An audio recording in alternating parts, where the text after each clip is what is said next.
Assalamualaikum, apa khabar? Hazri Samsuri. Now, kereta-kereta baru sekarang ni datang dengan satu fungsi yang kalau dekat Malaysia menjimatkan bahan api, iaitu fungsi start stop. So bermakna bila kita berhenti kereta dekat traffic light, enjin dia mati. Bila lampu hijau, tekan minyak, enjin start, kereta pun jalan. So start stop. Ada yang suka, ada yang tak suka. Tetapi dia memang terbukti menjimatkan bahan api antara 5 ke 15% penjimatan bahan api yang kau boleh dapat. Now, benda ni bukan semudah macam tu saja. Bukannya jenis pasang ada function, ada program kat situ, mati enjin, lepas tu dia start balik. Bukan, dia tidak semudah itu. Sebabnya ialah dia memerlukan komponen-komponen yang khusus. Okey? Now, dalam kereta-kereta moden sekarang ni, selain daripada fungsi start stop tu, kita ada banyak lagi fungsi-fungsi lain. Electronics, kita ada telematik, kita ada sistem Apple CarPlay lah apa semua tu dengan lampu-lampu banyak semua tu. Bermakna fokus kepada penggunaan bateri itu tak pernah sehebat sekarang ini. Malah kerana itulah bateri menjadi punca paling popular kenapa kereta tak nak start sebelah pagi. Macam aku kena kemarin lah kan. Bateri dah weak. Kerana itu kita memang terpaksa membuat kajian betul-betul sebelum kita membeli bateri sebab bateri sangat mahal. Zaman dulu tak berapa sangat. Apa bateri ada kita campak je, bila lepas tahun rosak pun tak apa. Now no more. Harga bateri sangat mahal.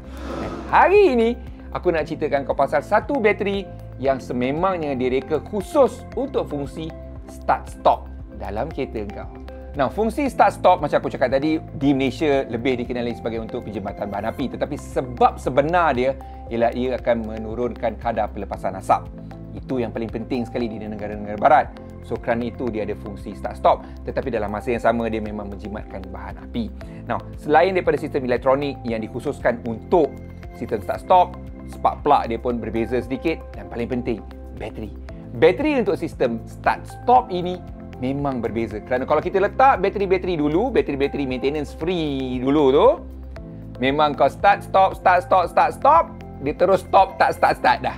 Okey, sebabnya ialah bila dia berlaku start stop tu, dia sebenarnya charge dan discharge. Sebab bila start kereta, dia memerlukan kadar arus elektrik yang sangat tinggi. So dia boof satu kali, lepas tu nak charge tu lambat. So nak gantikan tu. Tapi tak apalah, kita bawa kereta lama kan. Sebab tu juga kalau pernah dengar cerita bahawa kalau kereta tu kita bawa sekejap saja dalam jarak yang dekat, bateri tak tahan lama. Especially kalau jalan sebelah malam, bawa kereta sebelah malam je, sekejap sangat bawa, distance dia terlampau dekat, bateri kau cepat kong. Inilah punca dia. Sebab bateri tu tak sempat nak charge. Dia tak sempat nak recharge balik.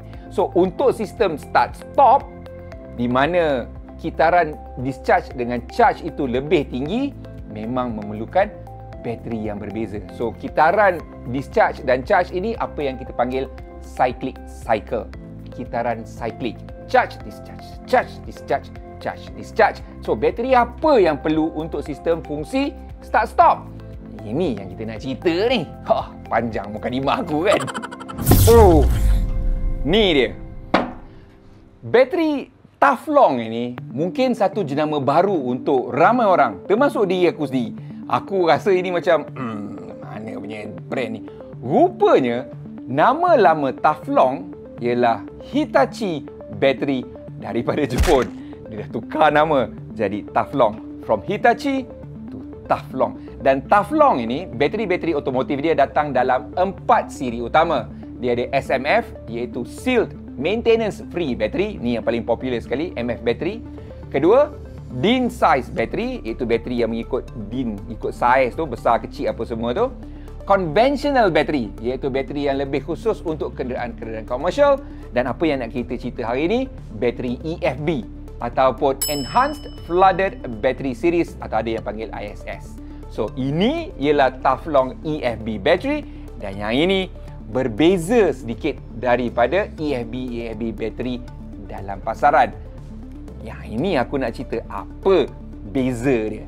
Semasa kita nak start enjin kereta, dia menggunakan kadar arus elektrik yang sangat tinggi.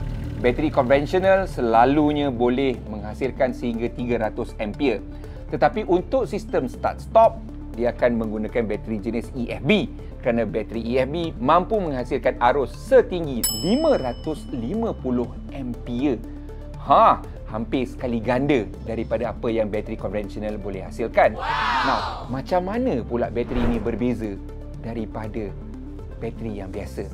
Yang itu, sekejap, Taflong ada bagi pinjam satu mainan untuk kita.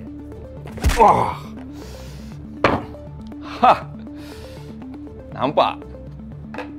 Now, bateri EFB menggunakan elektrolit cecair di dalam dia ni, elektrolit cecair di dalam ni, dan ini ialah plate plumbum yang digunakan untuk memastikan ia tahan lebih lama dan juga lebih tahan lasak serta menurunkan keperluan untuk maintain bateri ini. Maknanya dia kurang maintenance. Dan bateri EFB ni juga boleh di-recharge lebih cepat daripada bateri biasa. Tetapi bateri EFB Taflong berbeza daripada bateri-bateri EFB di dalam pasaran. Perbezaan nombor 1, bentuk fizikal bateri EFB Taflong. Ini supaya anda tak confuse. Bateri EFB Taflong datang dalam bodi berwarna putih dengan penutup warna hitam dan label berwarna biru tua. Anda boleh tengok level asid di dalam ini dengan jelas. Nombor 2, bateri EFB Taflong hanya dihasilkan di Jepun. Kita tulis dekat situ, Made in Japan.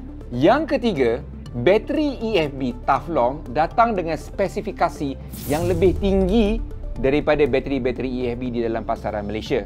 Contohnya, bateri-bateri lain menggunakan pengkelasan M42, Q85 dan sebagainya. Tetapi untuk Taflong, dia menggunakan M55 dan Q100. Ini bermakna spesifikasi dia lebih tinggi. Yang keempat, bateri EFB Taflong menggunakan plate 99.99% plumbum tulen. Ini ialah spesifikasi paling tinggi dalam industri untuk memastikan dia tahan lebih lama dan juga tahan lasak.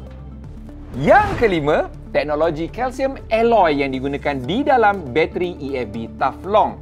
Ia meningkatkan kekuatan grid di dalam dia dan juga menurunkan kadar hakisan supaya bateri-bateri EFB Taflong ini tahan lebih lama, memanjangkan jangka hayat dan juga lebih tahan lasak.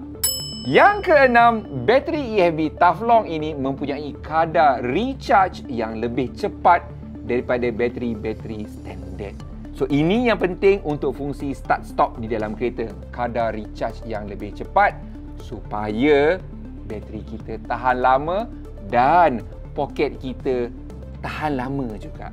Sebab harga bateri sekarang semangat. Bateri EFB Taflong boleh dibeli daripada kedai-kedai bateri, kedai-kedai spare part, kedai tayar, workshop, ataupun anda boleh pergi direct ke kedai rasmi mereka di Lazada dan di Shopee. URL ada dekat kita punya link bawah tu. Sekiranya anda memerlukan lebih banyak informasi tentang bateri EFB Taflong, anda boleh pergi ke laman web mereka www.taflongbattery.com.my ataupun Facebook mereka Taflong Battery Malaysia. Now, terima kasih kepada Taflong Malaysia kerana meminjamkan bateri-bateri ini dan juga paling penting sekali berkongsi informasi kepada kami supaya kami boleh sampaikan kepada anda. So basically, kereta-kereta yang mempunyai function start-stop ini memerlukan bateri EFB yang memang berbeza kerana kitaran cyclic dia, charge-discharge tu lebih tinggi. Dan kenapa dia boleh buat macam tu? Untuk Taflong, plate plumbum dia 99.99% tulen. Ya, bateri EFB bukan murah. Kerana itu kita kena cari bateri yang memang tahan lasak daripada sebuah syarikat bateri yang terkemuka. So ini dia Taflong EFB batteries made in Japan.